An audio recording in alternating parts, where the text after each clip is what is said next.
gerakan lebih enak lagi, jatuhkan ke bawah agar lebih relax lagi. Sentuhan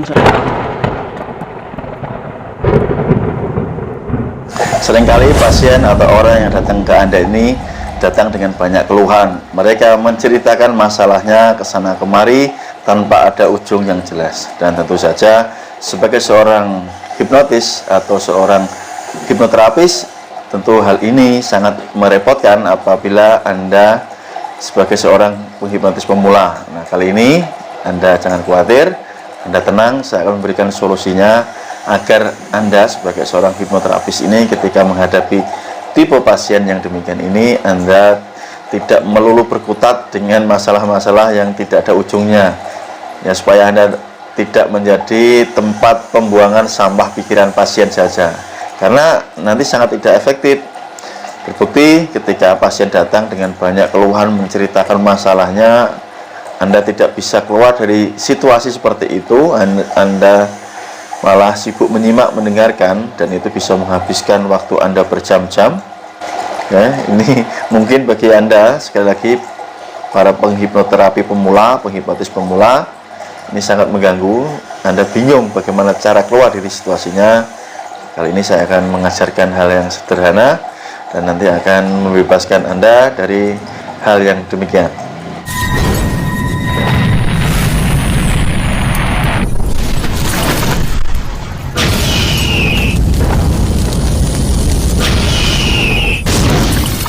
Pertanyaan menjadikan orang berpikir dan merangsang pikiran alam bawah sadar itu untuk terbuka. Nah, jika Anda paham dan ngerti cara menyelipkan, di sela-sela Anda memberikan pertanyaan, Anda bisa menyelipkan sugesti terselubung ke pasien atau klien Anda. Jadi saya akan mengajarkan yang sederhana supaya di depan tadi Anda tidak berkutat dengan hal yang tidak selesai-selesai, ya, karena hanya mendengarkan curhatan-curhatan tanpa memberikan solusi yang bijak dan efektif. Anda bisa mengajukan yaitu pertanyaan yang memberdayakan. Oke, apa saja contohnya? Semisal Anda bisa mengajukan pertanyaan begini: apa yang harus terjadi agar Anda sekarang ini jauh menjadi lebih tenang, jauh menjadi lebih rileks? Nah, jika pasien menjawab, Anda bisa melanjutkan pertanyaannya. Apakah harus dengan menutup mata Anda menjadi jauh lebih tenang? Saya tidak tahu, Pak, apakah akan menjadi tenang atau rileks. Bagaimana kalau sekarang Anda mencari tahu dengan Anda mencobanya sekarang? Oke, nah itu contohnya, teman-teman. Jadi daripada Anda diceritani yang enggak beres-beres, ya, karena sebenarnya, teman-teman, pada intinya setiap orang ini ketika mempunyai masalah apapun, dia sudah tahu apa yang dia inginkan.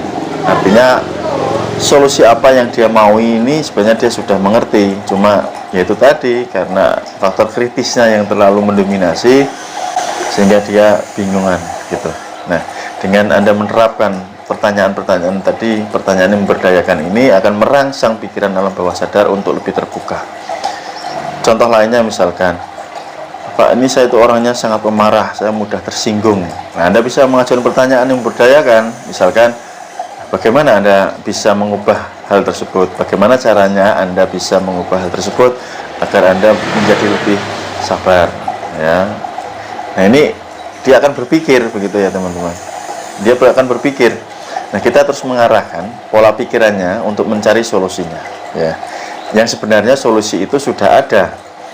Tugas sebagai penghipnoterapis ini kan bukan memberikan sugesti dari luar untuk masuk ke pasien Anda atau klien Anda ini, tetapi sebenarnya Anda membimbing pasien Anda untuk menemukan jawaban yang sudah tersedia.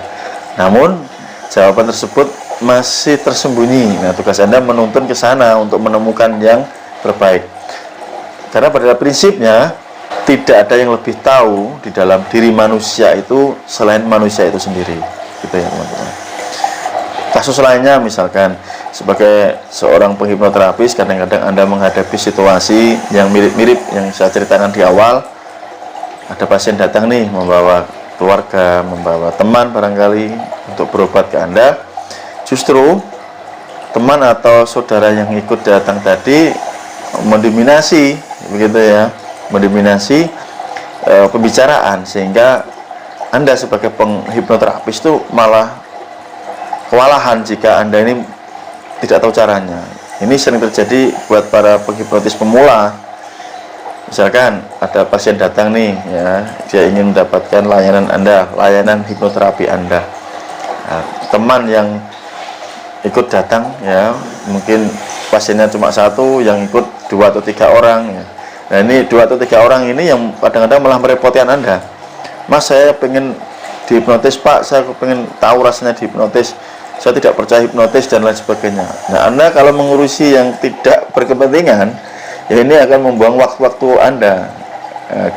Kadang-kadang bodohnya itu kan, ya bodohnya itu malah Anda melayani begitu. Anda sibuk melayani orang yang tidak seharusnya Anda layani, gitu ya teman-teman ya. Maka bersikaplah yang tegas ya, yang efektif, supaya Anda ini ketika menghadapi situasi ini benar-benar tidak membuang energi dan waktu Anda, gitu.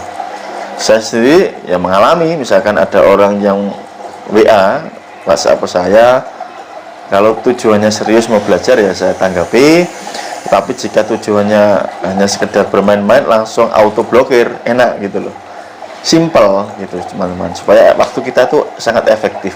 Nah, kita bisa mengalokasikan waktu kita yang sedemikian berharga ini untuk hal-hal yang lebih jelas gitu. Terima kasih, semoga bermanfaat buat Anda semuanya. Silahkan yang mau tergabung di kelas privat My Hypnotist, Anda bisa ikut ya, nomor WA-nya di sini, ataupun Anda yang mau membeli ebook kitab My Hypnotist.